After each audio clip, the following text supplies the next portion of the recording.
You wanted the best. You've got the best podcast. The hottest podcast in the world. The Chris Voss Show. The preeminent podcast with guests so smart you may experience serious brain bleed. Get ready. Strap yourself in. Keep your hands, arms, and legs inside the vehicle at all times, because you're about to go on a monster education roller coaster with your brain. Now, here's your host, Chris Voss. And here's your host, Chris Voss. Welcome to the Chris Voss Show, guys. The ChrisVossShow.com. Hey, thanks for coming by, guys. We certainly appreciate it. As always, thank you for coming by the Chris Voss Show. I know we say that every show, and you're like, does he really mean it? He really does. He really does. From the bottom of his heart, from the bottom of his soul, from the soles of his feet. I don't know what all that means, but it's interconnected. We certainly appreciate coming by. And we also appreciate getting a lot of great reviews on the show over on iTunes. I just checked. There's a bunch of new 5 stars over there. So if you get a chance, go over there and give the show a 5-star rating. Tell them how much you love the show, how much it changed your life. Maybe you named your kid after the Chris Voss Show. Really? I just made that up. I got to make that a thing. Make sure you name your Chris, thechrisvossshow.com. Somebody please do that for me, because, I don't know, it seemed like a good idea. That or send in your tattoos. How many people do you have tattoos at the Chris Voss Show? Anyway, please don't put my face on your tattoo. I'm just saying that. Just do the logo. Anyway, guys, refer the show to your friends, family, relatives. YouTube.com/Chris Voss. Free for an unlimited time. Grab it while it's available. Hit the bell notification button. Go to goodreads.com/Chris Voss. See everything we're reading and reviewing over there. Also go to all of our groups, Facebook, LinkedIn, Twitter, Instagram, all those crazy places those kids are playing. But make sure you subscribe to the LinkedIn newsletter. That thing is going crazy over there. It's even got this audio thing we haven't gotten a hold of yet, but we're working on it, where it can do audio rooms like Clubhouse. Also, the big 122,000 LinkedIn group. Subscribe to that as well. Today, we have another amazing author. I don't know, where do we get these guys? We put them in the Google machine, and we search amazing, brilliant authors to come expand our minds and make us smarter, because I'm about as dumb as a rock. Today, we have Mike Ulmer on the show with us today. He is the author of several books. This one is coming hot off the presses, March 11th, 22. It came out, and it's called Show and Tell Writing, a great short business book about how to write a great short business book. Wait, does that cancel itself out? He is on the show with us today. Welcome to the show, Mike. How are you? Thanks. I'm really great. How are you guys doing down there? We're doing good. I guess you're coming to us from Canada. Does that mean you're looking down on us? I am looking straight south, and whenever I look south, I don't like what I see. Bunch of crazy Americans. No, I just meant right here. When I look south,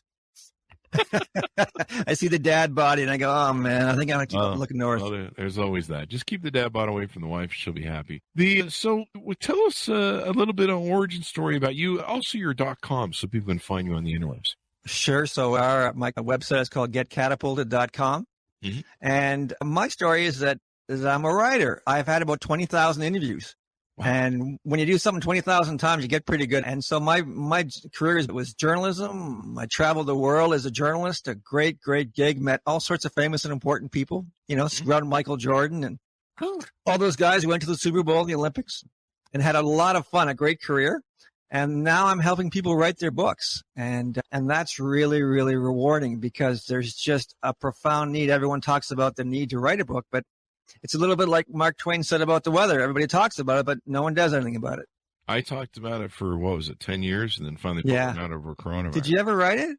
Yeah. Finally. Good man. I tried putting one out when the iPad first came out.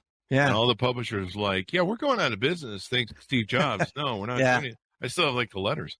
But no, the joke is that I took 54 years to write my first book, so I have my second book out when I'm 108. So this is really good. Show and tell writing, helping people learn how to write a great short business book. What motivated you, Ryan, to write this? You've got how many different books? I think I've got about 14 or 15. I know it sounds silly because there's some that is sort of 95% me. I never know whether to count them or not. Sure. Yeah, no, it was just a thing where I wanted to be able to help people. There's just so much trepidation about writing, There's this thing about writing is that everyone you think does it better than you do, and so it's very intimidating. And my point is, you that great guitar solo where Prince did, "Well, My Guitar Gently Weeps," famous guitar solo. Just because you can't do that guitar solo doesn't mean you can't play guitar. It just means you can't be Prince. Yeah. And so you can just do rhythm. yeah, we all have the ability to write a great book because we all have fantastic stories. Our stories are our fingerprints. They're the only thing that distinguish. If you sell insurance and you sell insurance and you sell insurance, what's different? Well, what's different is the values that you formed and the journey of your life and how that underscores how you do your business. And that can only be told through story. I thought it was because I was pretty. No. Wow. We Canadians are sworn to truth up here. Feels, man. Wow. I know. We hurt people's feelings just randomly up here. I didn't know you guys were so vicious. You guys are usually so nice. I know. That's just your reputation. That's what we want you to think. Oh, wow. Okay. All right. Hey, don't send those brides I hired from Canada back. Anyway, so why a short business book and why not a long business book? Because the first purpose of any book is to be read. And people want a shorter business book because it takes less time to read it. And really, if you're writing 60,000 words, you're padding it. If you can't say it in 15,000 words, stop, because you're just putting air in the tube.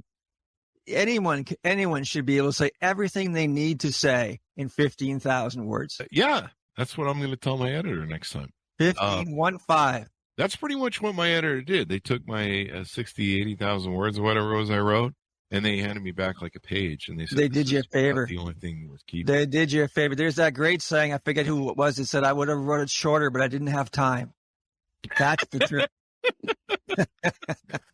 So I know there's a strategy where a lot of people will write short business books. In fact, I have a friend who gave me advice while I was writing mine, who's written like 60, and they're like really small. Like really how small? Short, like very small. Like how many pages? They might be. I'd have to go look it up. It's been a while since I talked to him since the book came out, but we used to talk a lot on Clubhouse, and Clubhouse quit being a thing. They're really small. I think they're 5, 10, 15,000. I think they're not. They're really specific too. They're really like, here's how to do a task. But he uses 50 pages or 75 pages or 100 pages type of thing. Might be. Yeah. I'd have to go Google it up. But his key is, and he doesn't charge a lot of money for them. His key is he uses them list builders. Yeah, I believe that. He makes these cheap, really unique books, and then he uses them to build his list. So inside of his book, he's got a QR code, and he's got sign up for my coaching services, and it's really about sense. It's really Makes about perfect consulting and list building. And I was like, wow, because lists are really, a great way to make money. So there's two things about writing a book. The first thing is you get most of the value from it without people opening the book. Mm-hmm. The fact that you have a book is an instant credibility builder. Now, it's lousy if people read a lousy book. The other thing about a book is that the journey of writing a great book, you find out the story you need to tell every day for the rest of your life. Then you write the book. So what we do is we help people write that book. We interview them, and generally it takes about 3 or 4 hours for them to go through the entire process and have the book. Generally, we do deal with clients who have more money than time. Mm-hmm. But it's that understanding of your life that comes with it and how you got here and what it is you do, and everything you do kind of is a much more clear focus. And so we tell people, look, we'll help you figure out what your story is, and we'll throw the book in for free. Because really the great value is that A, you have it, and B, we've helped you figure it out. Yeah, totally. It's telling people stories is really unique. You mentioned at the beginning about how stories are really what separate us. I didn't learn till I was, I think, 48 or 50, the importance of how stories are. For some reason, I knew how important they were because I collected mine and was kind of like a griot for 54 years retelling my stories. And I didn't realize I was retelling all my stories because I was trying to remember them. I know. My wife will tell you the same thing. Yeah. And it's because she was hearing all your stories and going, seriously, this one they again? say that the wife has heard the husband's stories thousands of times, But the thing about kind of the show and tell thing, Chris, is that what we observe when we see something is far more powerful than what we're told. So if you show someone something and let them figure it out, that's how we're built, right? Our amygdala works, and we take information in, and we have to believe that information is real and we can act on it, right? Mm-hmm. So if someone tells me that they're honest, or I see someone do an honest thing, seeing them do the honest thing has far more power. So the trick to great, convincing people that you have merit is to mix in the show with the tell, because you have to tell people stuff. So I'll give you an example. The movie, The Big Short with Margot Robbie. Remember she's sitting in the bathtub drinking champagne, explaining to you trenches and financial things. That's a sheer tell, right? You're listening to Margot Robbie. That's a sheer tell. But all things that you observe about someone, maybe they don't even know that you're watching, or a story that you tell about how you stayed at something, or how you stuck with something, or how you valued somebody in your family. When someone hears that story, they're going, oh, okay, this is someone who has these qualities that I look for. And so to show and the tell are both really intermingled. And when you put them both together, they're really, really powerful. And that's how we're built. We have to draw conclusions. Definitely. It's the stories, I realized that stories like movies, film, TV, it's how we learn. It's how we learn, how we track stuff. I just never realized how important they were, but I was carrying around these stories and just manly telling them to everybody. And I was starting to forget a lot of them, which was the sad part. Back when I had all my companies and we had a ton of employees, hundreds of employees, I've had thousands over the years. I could have written like 4 books on employee stories about all the craziness my employees put me through. And I never wrote them down. And unfortunately, a lot of it's gone into the ether. But, the fun part is now that there was a big relief when I wrote my book, and it's kind of half a memoir, and I put my stories down. There's been a big relief in my brain where my brain's like, finally, we got that on paper. Isn't that interesting? You needed to tell that. I needed to put my mark. It's a weird feeling that I got, that it's like, hey, I just did something that's going to survive me. Yeah. And it's going to be around at least as long as Amazon's around. There is an element of immortality, to it. When you have your book, you're showing those who come after what it was about, and you're telling them in real time. I did a book. I got a lot of books, so I'm in all sorts of libraries and people's homes, and it's awesome to walk into a library and find your book. It's cool. I've spoken to about 20,000 kids about writing, and they give me entire schools. And I go and I talk to them about writing. We talk about different elements of writing, about rewriting and about editing and stuff like that. And it's just the best. It's just the best to have. So I know what you mean. Having written a book, there's a great saying by Dorothy Parker who said, I don't like writing. I love having written.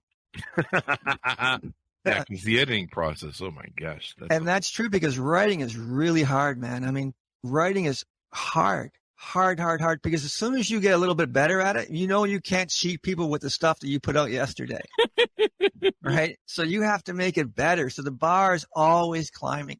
You don't get any better. You just get yeah, hopefully so. We're working on the second and third book right now. So nice. That's good. So you help a lot of people. So you basically help people, coach them, get their book out. Do you show them how to do all the editing, all the promotional stuff? All we do is there's so much emphasis on marketing the book. Everywhere you go on Clubhouse, there's people that are going to tell you how to market your book. We're going to make you the #1 list. We're going to put you on, the Amazon list for this category. It's just such crap. Write a good book. Okay. Every great business book has 3 pillars. Okay. And here's what they are. There's a great proposition that really gets your attention, like the 4-hour work week, right? Something that twists your head over when you're walking by the bookstore and says, I got to look at that. It can be anything. It can be How to Win Friends and Influence People, which is a great title. But there's got to be something contrarian about it, something that really promises a benefit specifically to you. Who doesn't want a 4-hour work week, right? Who doesn't want Time Management for Mortals, which was such a good book? So it has to have a proposition, and then it has to have a backstory, your backstory that validates the proposition. The backstory shows the character of the writer. If you read something and the guy says, well, it came to me one day, or you read something and the guy says, I worked at this for 15 years. I had 3 false starts, 2 businesses, 2 divorces. Everything went wrong. Finally, I figured out, who do you want to buy from? You want to buy from that guy because you know that he's got miles to show for it. So the backstory illuminates character. And then the third part of the book that you really have to have is tips. You have to have lots and lots of tips to help your writer. So every book needs those 3 elements. And the tough one is finding the proposition. Because so what we have to do is go back into your story and just find stuff in your life that led you on this journey and figure out how you got here. So it takes a lot of conversations. It takes sometimes 2 or 3 hours to help you figure it out. And then when we do, the rest of it's easy. So what you're saying is a lot of people probably have books in their heads. They just don't realize it. Everyone has a story, man. The problem is that it's not that they don't realize it. It's that they're scared. Oh, wow. We've been told by teachers, by adults, that our stories aren't worth listening to. There should be a 7th circle of hell for teachers who tell kids that they can't write, or they can't sing, or they can't do anything. Mm-hmm. And we don't feel entitled to tell our stories. Like, listen, if Chris Voss tells me, I haven't got time to write my book, Mike, I'm fine with that, right? Or I have other things to do. I'm fine with that. Don't tell me you can't, because you can. And someone's lied to you. And I find that repugnant. Everyone's got a story. And as you know, stories are key to business. So that most people are scared to tell their stories is blasphemy to me. What about do people need a? Well, let me back up to this to touch on your point.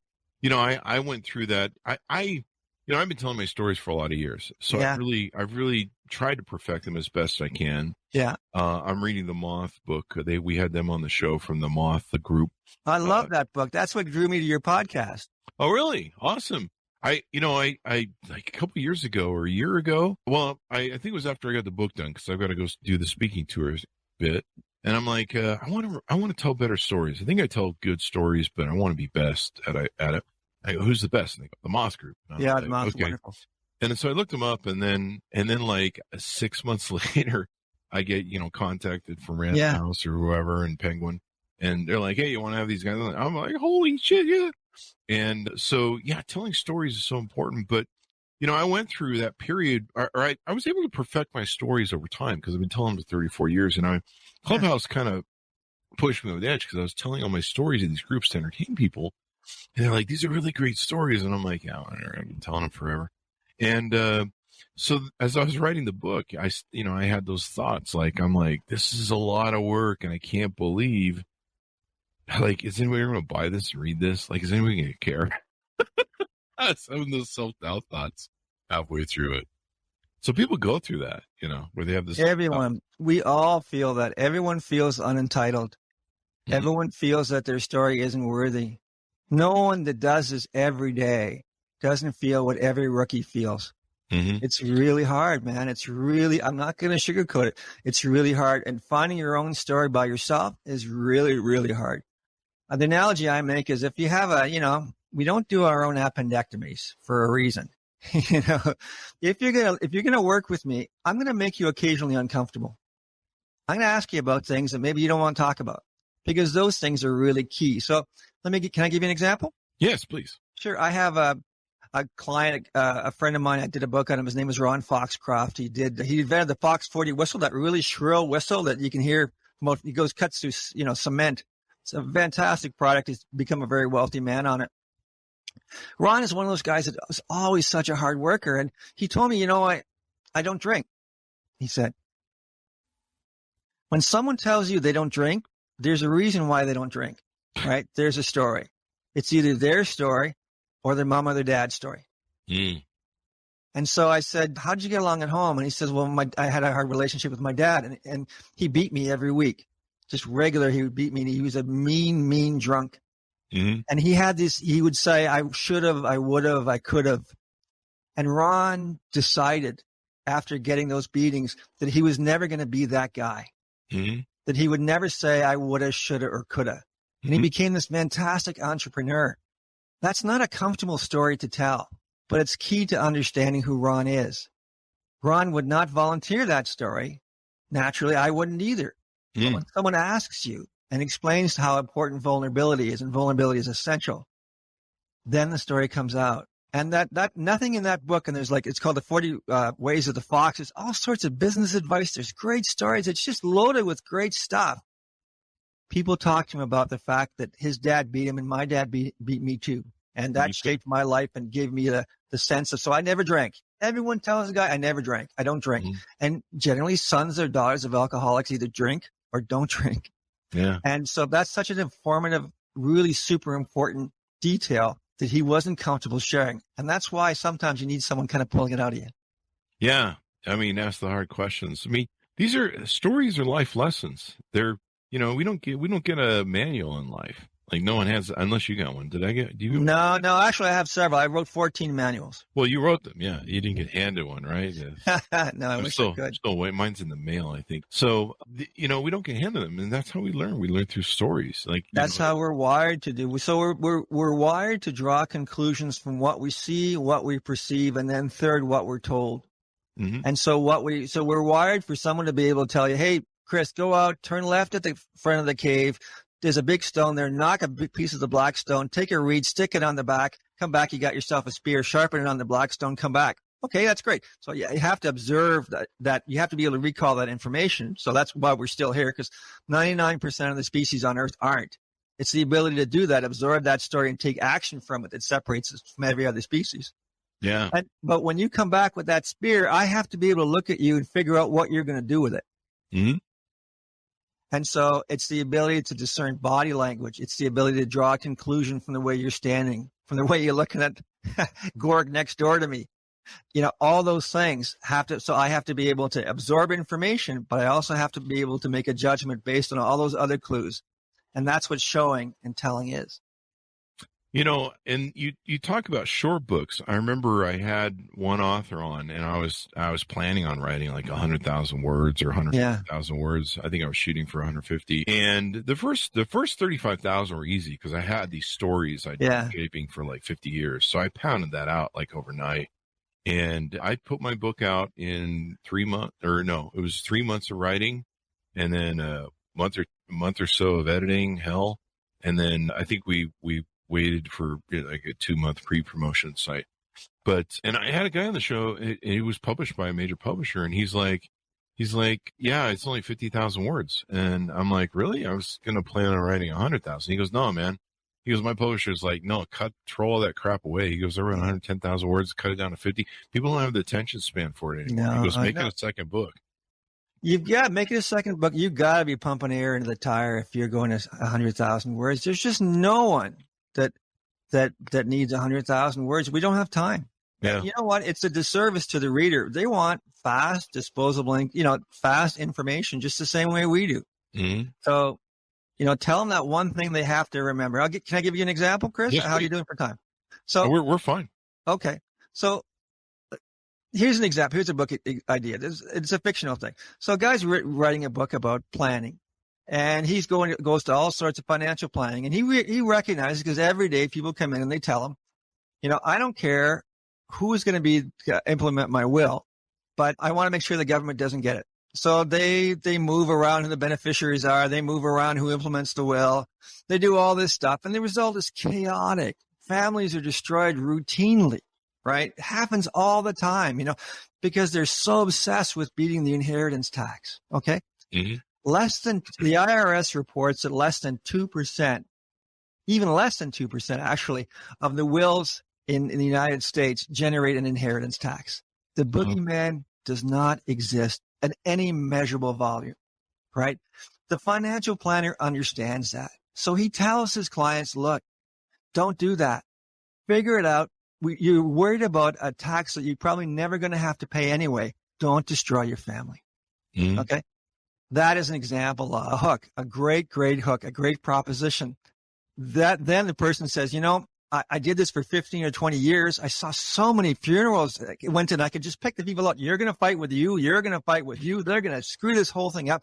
I went to see it over and over and over again. And finally I said, I can't take this anymore. I found out that only 2% of the population pays inheritance tax. And I realized this had changed my life and it would change my practice. Okay. Wow. That's the backstory. Okay.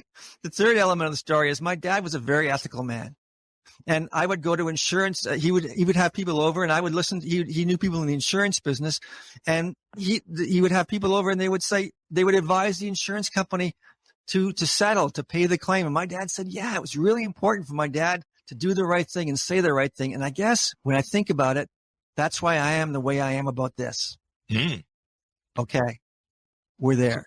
Now tell me all sorts of hints and stuff and devices that you can use to make this happen. Because now we have our book. We have the proposition, don't wreck your family over the boogeyman, right? Mm-hmm. We have the background. I had all this stuff, all these experiences, which brought me to this conclusion. So mm-hmm. that validates everything that you're saying. And you have the backstory that speaks to character, right? Mm-hmm. Honesty. And then you have all these things, ideas and clauses and stuff that you can use, measures and means that you can use to avoid this happening. Those are the 3 elements of the book. If you have those, you have a great book. You don't tell any part of your story to take your, to sort of get it off your chest. Mm-hmm. Every word in that book should be of utility to the person that's buying it. They're giving you all their attention. They're stopping everything in the world to read what you have to say. Yeah. Everything you do in that book should be to their benefit for them. Yeah. So don't tell stories just because you think it's a funny story. Tell a story that's going to illuminate who you are and how you can help them. Definitely. And you know, I can't remember if I was in the editing process or at the end, and I was really struggling with, I had a lot of people that were in my ear and a lot of vendors that were in my ear. I had one friend that was like, don't do a memoir, write a definitive novel, or not a novel, but a definitive dictionary or encyclopedia on what leadership is. And I'm like, oh my God, like, you know, Peter Drucker style thing on leadership. And then I had all these great stories that we'd gotten down, and, you know, I was just all over the place. It was a fight over the structure of the book at that point because I didn't do a pre-structure. I just started slamming words, and then we shaped the mold from there. And I was really almost to the point of throwing the whole thing out, which all my author friends are like, you're almost there then. You're at the good point. And I'm like, are you kidding me? I'm ready to burn everything and just go. I know that feeling, man. Yeah. And they're like, you're almost there. When you have that feeling, you're almost there. Just go a little bit further. And I remember a friend of mine in England, she wrote me, and she's a multi-book author. And she says, listen, man, somebody needs to hear your story. There's somebody out there that needs to hear what you're writing, and they need it. And you're the only one who's going to connect with them. You're the only one who's going to save them from whatever their problem is. They need to hear your story. You have a mission that you need to deliver your story to those people. And if you don't finish that book, you're going to screw that person. And then I had about the same time, I had another author, and that saved me that night. I was like losing it. I had another author who came on who works with the big publishers. And she talked about how one time she was at a book signing, and this gal came in, and this gal had been in prison for several years for something or other. And she talked about how her previous books, they'd had them all in prison, and they used them. And I think they were just novels, but they used them just to inspire themselves and be better women. And they created like a book club group with her books, and they all read them. And many of them were leaving prison because of some of the influence of being better people. And so when she writes, she keeps a picture of that gal. She sent her a picture of her in her orange jumpsuit. Nice. So she focuses on that. And that really makes a big difference, because then it's not so selfish while I'm writing a book for me. You realize you're writing a book for other people. It's not a wank. Everything rule number 1, if you could see the chalkboard behind me, rule number 1 is everything you do, you must do in a spirit of love for the reader. Everything you do, you are doing for the reader. Everything. And so the problem with writing a book, as you found, Chris, is that what's here is good, and what's here is good, but what's here is ego, and what's here is you want to sound better, smarter than you are, and what's here is a little insecurity. So by the time what's here and here gets to what's down here, it's corrupted.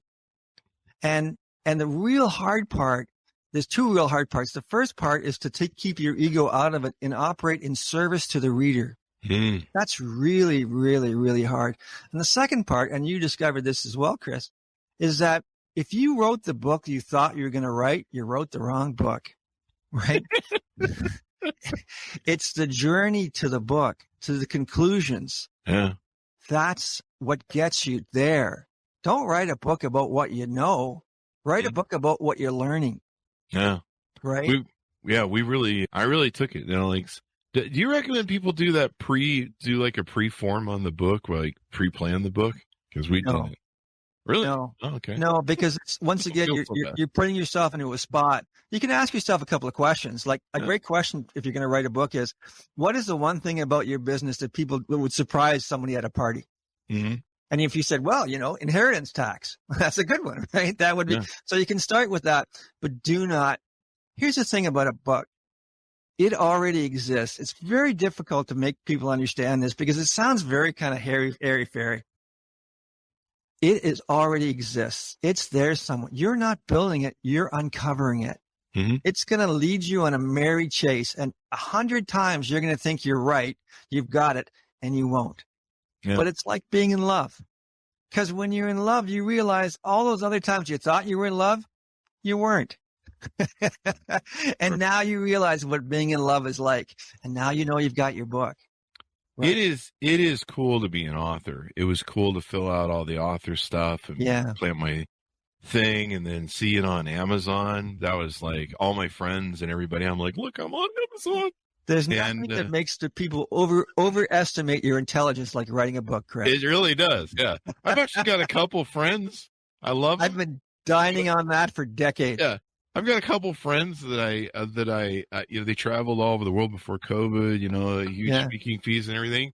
I found I was like, I need to fucking read their book, and I'd go buy their book, and I'm like, and it'd be like type that was like this large and just horrible origin stories, and I'm like, serious? You built this career off this thing? And not everyone's booked that, but there's a couple ones that are real standouts. That's like. And then I realized that a lot of people don't read books; they buy books and listen to books, which is great, and that's what I did too. So yeah. I got to do my audiobook. I think those are fun. Those are a lot of fun.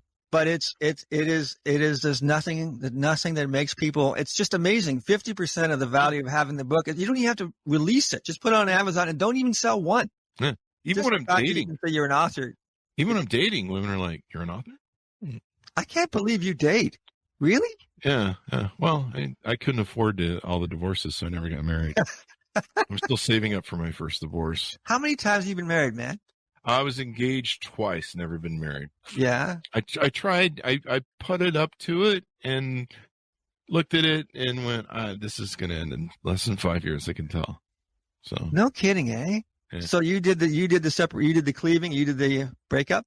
Yeah. I usually leave. I'm a real free bird. I'm kind of broken too. Early on, I had a modeling agency and an acting agency. It was one of our empire of companies that we had. And so I lived kind of as the Hugh Hefner of Utah for a while and had a bikini team. One of my friends were on Rice, once were in Tropic, and had a lot of girls that went to the Playboy Mansion and stuff. And I never got to go hang out with Hugh, but I knew how Hugh operated pretty well. So I got kind of an interesting life. That's behind me. And I don't know, man. I've seen a lot of people go down that road. Oh, one of the other things is I had a mortgage company for 20 years. So I read a lot of divorce decrees and a lot of divorce stories. I'm sure. And after a while, you kind of go, I don't.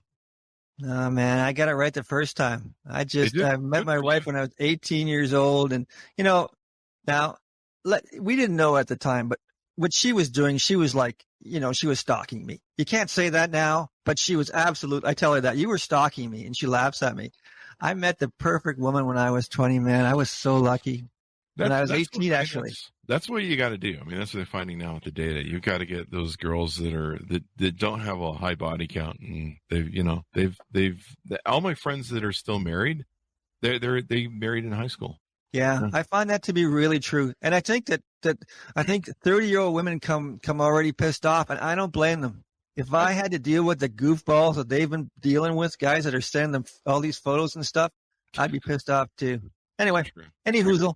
So the other question I want to ask for you is, I guess you recommend people self-publish. What's the difference between self-publishing and using a big publisher, in your opinion? Well, a big publisher is almost impossible to get. Lists are getting smaller.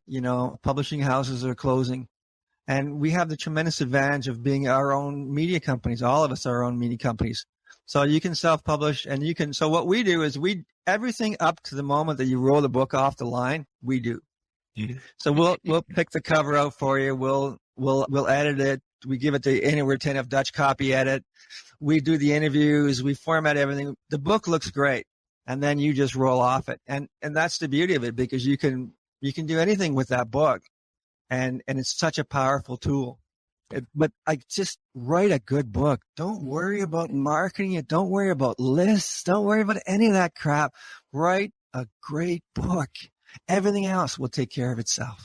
Yeah, I mean, you can get a good speaking career going. It's like, I remember even doing speaking, people would always be like, "Do you have a book?" And you're like, "No." And they're like, mm. I was really lucky too, because I was shooting for publishers, and I was hoping, because we have so much. I mean, we have a great relationship with all the publishers. They book all their people on our show, and I'm like, maybe I can find an in or some way to make this work. I'm already friends with the part of it, the editing crew, and so, or at least the PR crew. And so I was going to shoot for that. And I had one of my friends call me up who's a very large name. And she got a fairly good offer. And she's like, don't do it. Self-publish, and the control that you have over copyright. And, if I want to go back and edit something, I can do it. Yeah. It's really great. We actually flipped around the book, the structure of the book a week or two into it. There's so much more power. And she got talking to me and I was like, holy crap. And they bury it pretty much with all the advertising they do and everything they put into it, trying to get beyond your advance is quite low. And I was kind of surprised too as to the advances. And I was like, I can make more selling that book and speaking than those sort of advances for somebody who was like nobody. And they're advancing you your own money, man. And so, royalty is like somewhere around 12%. So 50% of the markup of the book happens in the store. Okay. You're not getting 12% of the $20. You're getting 12% of the $10. And then there's a whole lot more things coming out. Really, books are not really very profitable things through the major publishing houses unless you have a hit. And, that's really, really hard to do. So, and so rather than take that 1 in 1,000 chance, write a great, awesome book and use your own social media, all the elements that you have, because we are our own media companies, to promote that book and have control over every word, every comma, every syllable. Yeah. You can go back and change it. You can go back and edit it. You can cut it into pieces. Once you give away that copyright, anytime, like my friend was like, I wanted to go change something. And a lot of times you don't get to pick the cover of your book. You don't get to pick the title sometimes. A lot of authors will tell me, in the green room, they're like, I didn't even get to pick that stupid title. No, I know. I'm like, people give me a bad time when I was picking the cover of my book. And I'm like, I'm going to have to look at this for the next however long I'm alive. Yeah. So I don't want to be in a book signing, hating myself, going, I hate this cover. Why the hell did I do this?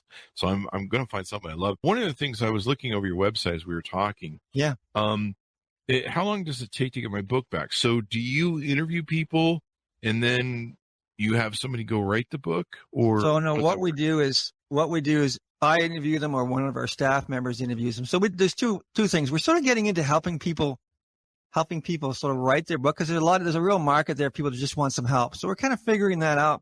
Our basic service is you call me, Chris, you call me, and we schedule 3 interviews, 4 interviews, and we talk for a couple hours, maybe 3 hours, and we sift around and we find what that thing is, what that really, really great hook is, that proposition that's yours. And sometimes that takes forever. I had a friend that was writing a book. We were writing a book about servant leadership. And he's a big proponent of servant leadership. And we were talking hour 3 or something like that. And we were talking about millennials. We were talking about how we taught them to sort of just want what they want. If they didn't get it, they walk, right? And they, and that's really causing a lot of consternation. There's a lot of talk about millennials being entitled, all this stuff. And my friend says, and he's a business coach, he says, they're right. They're absolutely right. What they're asking for, steady feedback, a recognition of what they're doing, access to the decision makers, were all stuff that we wanted. We just forgot. And I said, man, you're like a 50-year-old millennial. That's the title of the book, The 50-Year-Old Millennial. The 50-Year-Old Millennial. I saw that one on your list. Yeah. And so it's about how it's not a book about millennials. It's a book about servant leadership and how that's a perfect vehicle to keep talent, whether they be millennial talent or not. But we didn't know that was the book until so many hours in, right? It takes a while to find that amazing, amazing element. Once you have that, you're in good shape. And I imagine you help people shape their stories, because some people, you can kind of have to turn them into something. And that usually happens during editing too. Well, not editing, but me re-editing. Like I would write the story and then I would go back and I'd be like, how can I flesh this out and make it more, give it maybe several different rungs going on or some different aspects going on where there's it's just not one thing. There's like multiple things happening, and being able to play it out that flows in an even way. And I remember restructuring, some of my stories a million times, and to me, they got better than the way I used to tell them. And of course, the telling it in a book format is a whole lot better than just telling people a story, because there's a lot of nuances and a lot of kind of segues that kind of offshoot. Sometimes you can put that in the book, but people don't really like to hear that in a verbal story, at least in, I don't know, my opinion. But yeah, as we round out the hour, anything more you want to touch on or tease out about what you guys do in your service and the book? No, that's really kind, Chris. Really, we're looking for people that know they want a book, want to write a book, and just don't know how. They don't necessarily feel entitled. Maybe they have a bit of money because they weren't spending over COVID, and they want to push their business to the next level. Maybe they want to get into some speaking engagements. Maybe they want. The other great thing about a book is that you know what your story is, as I mentioned, for the rest of your life, and you can spin all your social media content out of that, right? Yeah. You've got your story, you've got the book. The book is your script. That's it. You're done. Just excerpt from the book and riff off your book. Never have to worry about what your social media is going to be again. Yeah, it's pretty handy. That's a pretty handy thing. So the name of the website is, as I do the shameless plug, is Get Catapulted, CATAPULTED.com. Mm-hmm. And if one of your listeners just wants to talk about it, we just book a 15-minute call and we explain the process and we kind of kick around their story, and maybe I can help them. And if we can just send them on their way with an idea or two, and that's enough for them, well, then that's enough for me. There you go. Lots of good comments. People have been loving what we've been talking about. The other thing you touched on is when you do a book, it's a great business promotion. Like we just had the meetup.com CEO on. He was promoting his business. I think there's a GoPro or 1-800-GO trash guy or whatever. We had another guy on who's a blue collar guy who talked about how to become a multimillionaire in blue collar business, which no one really talks about. Like chasing back. And they're great like advertisements for your business. And so you can do that and take that to the next level. And it really does. Like, I think the 1-800 guy, I've seen him all over LinkedIn. It's the 1-800 trash guy where you pay to have the trash bins brought and they fill them up. So the guy's like everywhere, and he uses it everywhere on LinkedIn. And he's got a book and everything. And just it really is fun to be an author. Man, I've loved it. I've loved being one. I've loved telling people, what do you do? I'm an author. And every word is your own, because we've talked to you, because we've interviewed you. So what we do is we take the transcript and we shape your book with it. So every word that's in that book, you said. Yeah. Right. Yeah. So it's really, really powerful. So you don't have to go on a ghostwriter. They just basically write your book and go, here it is. Yeah. And maybe it's about you and maybe it's not, or it's really just fiction. Yeah. But your book has you spoke every word that's in that book. There you go. And that's really powerful. Yeah, definitely. Well, it's been fun to have you on the show, Mike. Thank you for having me. I had a great time. And a good Canadian. Eh? Good Canadian guy, as a hockey commentator used to say. I love Canadians. I need to go hang out there. We got room. Yeah, that's true. You do. You got plenty of space. I need to go see Geddy Lee and Alex Lifeson up there and throw rocks through Nickelback's windows or something. Boy, there was almost a national day of mourning when their drummer died, when Neil Peart died. Yeah. He was extraordinary. People love Rush, man. People love Rush. My guitar teacher was just a wonderful guy. He thought Rush was Rush is one of those bands you either get or you don't. And I'm going to tell you, I don't get them. But there's a lot of people that love them. Well, you guys put out a lot of great comedy up there, too. I mean, there's some of the great comedians out of Second City and stuff. Mike Myers and all those guys. Yeah. Jim Carrey. Yeah. Some people think that's because Canadians sort of have this, they're the quiet person in the room looking at the really extraordinary people, and they're the ones that are taking all the notes.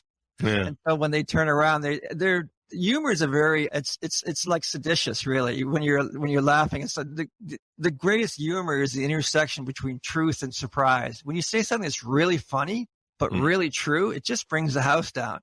And you have to be someone who observes. And as Canadians, we spend a lot of time observing pretty interesting stuff south of the border. That's true. You got to watch our crazy murky stuff going on that we're always up to. We're the crazy drunken brother. We are, as Robin Williams said, being a Canadian is like living above a meth lab. That's pretty much true, especially these days. And it'll probably get worse. And we're trying to import some of that up to you guys. You guys had that big trucker thing going. Oh, man, that was bad. Like here in America, those guys were to get dragged off on the first day, and they should be. Those guys were terrorists. They were terrorists. They're going to overthrow the government. I voted for that government. Thanks. Did you see what we did in California when they tried that? What'd they do? They egged the crap out of the trucks when they passed through town. They got egged. They had to leave because they're getting. I'm okay with that.